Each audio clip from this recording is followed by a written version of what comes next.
A couple questions for you real quick, Sarah. Path forward for USA Gymnastics and future host cities bidding for the Olympics. What are your points of view on that? Cautiously optimistic on USA Gymnastics. They have hurdles ahead. We are, doing everything we can to support the reform in that organization, all the while undergoing our own.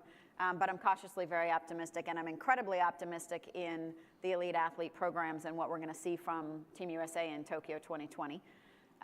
Hosting Olympic Games is a really interesting conversation. John and I were talking about it a little bit backstage. The reality is we live in a different world now as it relates to what it takes to host an Olympic Games and the practical business models around doing so, and I do think we're going to see some pretty significant change. Now, as you look at the run-up over the next few years, we have an outstanding lineup.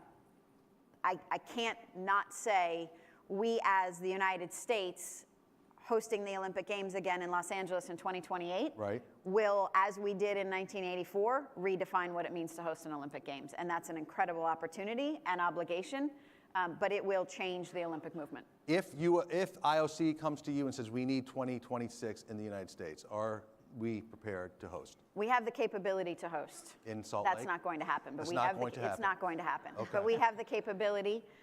We as I said, we have the fortune and assets that many around the world don't have. We have the venues, we have the infrastructure, we have the support, we have the capability, and by the way, we have the wherewithal and the desire, not just from government, municipalities, the sports business sponsors, et cetera, but from the citizens of this country who take great pride in hosting the Olympic Games.